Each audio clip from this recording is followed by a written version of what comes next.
Baik rekan-rekan mahasiswa, Assalamualaikum warahmatullahi wabarakatuh dan selamat siang semuanya. Apa kabar semuanya? Mudah-mudahan sehat dan tetap semangat ya teman-teman ya. Ini adalah hari pertama kita kuliah untuk mata kuliah jurnalisme multiplatform. Sebelum kita mulai perkuliahan, kita baca doa dulu bersama. Mari kita baca doa, dimulai. Baik teman-teman, selesai ya. Kita mulai perkuliahan. Untuk pertama, karena sebagian saya lihat dari mahasiswa ini ada yang belum mengenal saya ingin memperkenalkan diri dulu teman-teman. Nama saya Tri Suharman, bisa dilihat di sini ya. Nama saya Tri Suharman.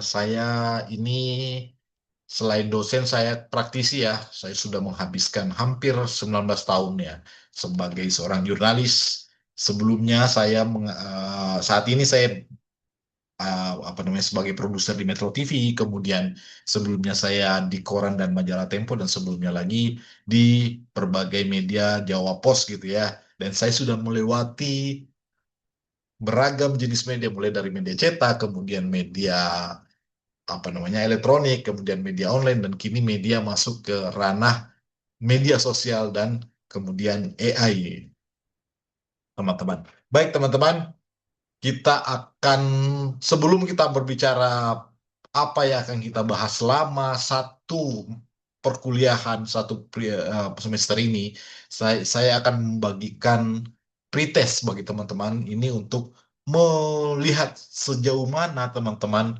memiliki pengetahuan dalam jurnalisme multiplatform yang akan kita pelajari dalam satu semester ini. Silakan, saya akan bagikan pretestnya ya, teman-teman ya. Di sini jangan lupa kasih nama dengan NIM, kemudian gender, kemudian uh, hal-hal yang berkaitan dengan jurnalisme multiplatform. Hasil pretest ini nantinya akan menjadi bahan saya untuk memperkaya lagi perkuliahan kita selama satu semester ini. Saya kasih waktu selama 5 menit untuk memberi jawaban ya teman-teman. Baik, waktunya habis. Baik teman-teman, sekarang kita akan membahas rancangan pembelajaran kita dalam satu semester ini gitu ya teman-teman ya. Nah, dalam satu semester ini seperti pada umumnya mata kuliah kita melakukan pertemuan 16 kali pertemuan ya, di mana di tengahnya akan ada UTS atau ujian tengah semester dan terakhir adalah UAS atau ujian akhir semester. Nah, selama perkuliahan di paruh pertama ini teman-teman, eh, kita akan banyak belajar tentang apa namanya bagaimana jurnalisme multiplatform itu terjadi gitu ya.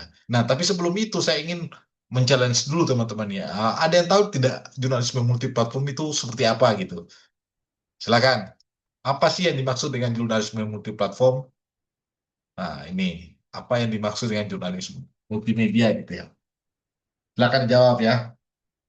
Baik, betul sekali teman-teman bahwa jurnalisme multiplatform itu adalah mata kuliah yang akan mempelajari bagaimana konsep jurnalisme dan bagaimana elemen-elemen media untuk membuat karya jurnalistik. Nah, kalau teman-teman tahu, waktu Bapak teman-teman mungkin di zaman dulu mereka sering baca koran, sering nonton TV. Nah, sekarang semuanya berubah di genggaman teman-teman melalui smartphone ya, telepon pintar teman-teman, di mana di situ teman-teman bisa mendapatkan informasi via media siber atau media online maupun di media sosial. Nah, karena saat ini banyak media atau kebanyakan media sekarang membuat konten-konten pemberitaan di media sosial. Kemudian keberadaan AI hari ini gitu ya. AI hari ini ikut dengan chatbot ya. Bagaimana media hari ini bertransformasi menggunakan tools-tools AI untuk menghasilkan sebuah berita yang semakin dekat, semakin relevan, dan semakin bisa menjadi konsumsi atau bahan utama bagi halayak khususnya generasi Z mendapatkan informasi seperti itu ya teman-teman ya. Oke, baik teman-teman. Nah, bagaimana jurnalisme platform itu bekerja gitu, bagaimana perubahannya, itulah yang akan teman-teman pelajari selama mata kuliah ini berjalan. Nah, RPS kita tuh di paruh pertama itu banyak membahas itu teman-teman, mulai dari bagaimana nilai berita, apa sih nilai berita, apa sih aturannya begitu ya, kemudian apa sih elemen-elemen jurnalismenya, kemudian ragamnya seperti apa gitu ya. Kalau kita bicara soal ada TV, ada radio gitu ya teman-teman ya, ada sekarang media sosial dan lain-lainnya. Nah itu kan kita bahas di awal sebagai bahan bagi teman-teman menghadapi UTS. Nah UTS-nya apa sih nanti? Nah UTS-nya nanti itu akan membahas bagaimana teman-teman menganalisa gitu ya, menganalisa bagaimana ragam multimedia ini bekerja, gitu ya.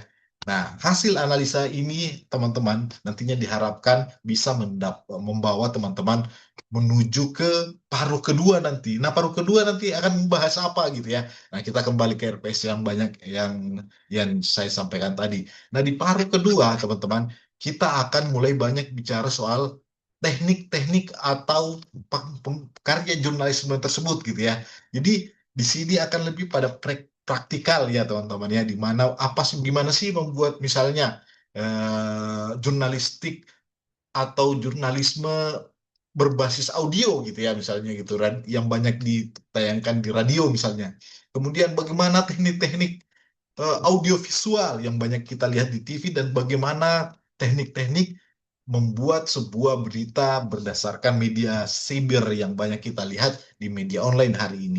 Nah, di situ akan banyak tuh membahas satu persatu secara detail hingga prakteknya teman-teman. Sehingga tugas-tugas yang akan berlangsung selama paruh kedua itu akan lebih banyak berkaitan dengan tugas membuat karya jurnalistik ya teman-teman ya, karya radio seperti yang saya bilang tadi, karya TV, kemudian karya media cetak atau media elektronik atau media website gitu ya, atau media cyber.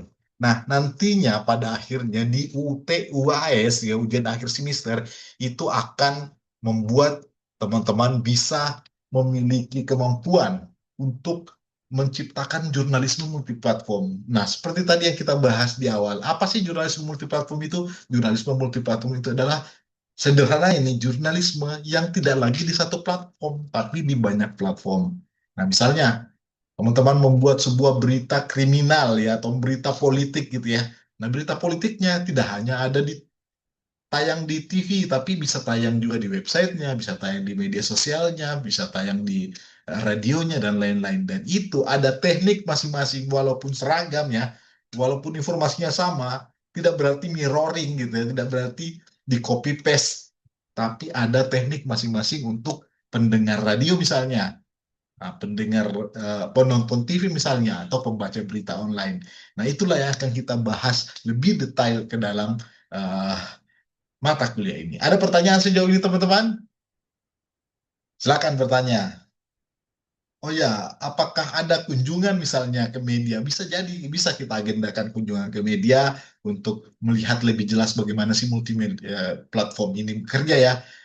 Nanti kita coba agendakan. Kemudian mungkin saya juga akan untuk memperkaya pengetahuan teman-teman, saya mungkin akan menghadirkan guest lecture gitu ya, Uh, praktisi di bidangnya atau reporter supaya melihat secara langsung bagaimana sih penggalian informasi dalam menyajikan informasi multi platform hari ini teman-teman, seperti itu ya. Nanti kita agendakan. Yang pasti saya berharap bagi teman-teman keluar dari mata kuliah ini, teman-teman tidak hanya memiliki kemampuan analytics tapi juga mampu menghasilkan karya, dan yang paling penting adalah teman-teman bisa memiliki critical thinking dalam hal menyajikan sebuah informasi, membaca dan juga menganalisa sebuah informasi. Seperti itu teman-teman. Tapi teman-teman, sebelum kita melaju jauh, kita juga harus memiliki yang namanya aturan dalam hal eh, perkuliahan gitu ya. Di sini saya sudah bahas ya, kontrak perkuliahan ya teman-teman ya. Nah, kontrak perkuliahan, apa sih kontrak perkuliahan? Ya ini kehadiran teman-teman. Penting sekali bagi teman-teman untuk menghadiri minimal sekali 75%, 75% dari total 16 pertemuan. Jangan sampai kurang, karena kalau kurang, teman-teman bisa tidak lulus di mata kuliah ini gitu ya. Dan ya sayang dong, yang rugi bukan Bapak, tapi teman-teman lah yang rugi gitu ya. Pertama sudah kuliah menghabiskan energi sebagian, tapi tidak lulus pula gitu ya. Jadi saya berharap bisa menghadiri seluruh pertemuan. Kemudian plusnya apa teman-teman? Kalian bisa lebih banyak memiliki pengetahuan dan keterampilan. Itu yang paling penting. Kemudian yang paling penting yang kedua, hal yang paling pentingnya adalah bagaimana perkuliahan kita ini aktif gitu ya. Jangan jangan cuma mendengarkan ocehan Bapak di sini, tapi teman-teman bisa memberikan tanggapan, memberikan pertanyaan, memberikan mungkin masukan bagi teman-teman bercerita soal pengalaman. Jangan diam gitu ya. Diam itu tidak berarti emas, tidak selalu emas gitu ya. Jadi teman-teman harus bisa benar-benar menjalankan perkuliahan ini dengan riang gembira dan penuh kepengetahuan ataupun kemampuan untuk berkolaborasi. Yang penting hari ini kemampuan berkolaborasi karena itulah yang akan membawa teman-teman di dunia kerja nantinya gitu ya. Termasuk dalam hal kemampuan untuk public speaking. Jadi dari forum-forum, dari kelas-kelas yang kita jalani, teman-teman bisa terus melatih kemampuan teman-teman untuk menyampaikan informasi. Seperti itu teman-teman. Nah kemudian teman-teman seperti yang kita tahu pasti kita punya buku pegangan ya dalam perkuliahan kita ini. Nah, saya berharap teman-teman banyak melihat jurnal maupun penelitian maupun buku-buku terkait jurnalisme multiplatform. Ini ada salah satu buku yang saya sudah tulis di RPS kita ya, teman-teman ya, yang bisa menjadi uh,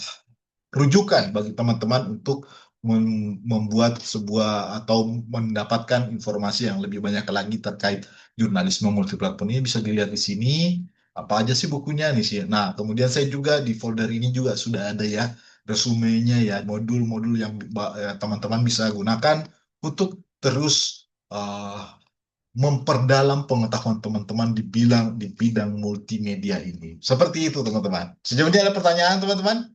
Silakan ada tanggapan atau ada masukan barangkali seperti apa perkuliahan kita dalam satu semester ke depan. Ini penting sekali supaya teman-teman kita ketemu nih 16 pertemuan. Teman-teman tidak bosan ya. Teman-teman bisa menjalankan ini dengan riang gembira seperti yang saya sampaikan tadi.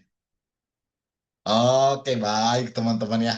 Kita sudah menjalani pertemuan ini selama 1,5 jam. Mudah-mudahan apa yang saya sampaikan bisa dipahami dengan baik dan mudah-mudahan selama kita perkuliahan ke depan ini berjalan lancar, interaktif dan juga yang pastinya teman-teman bisa mendapatkan bekal yang cukup banyak dari mata kuliah ini.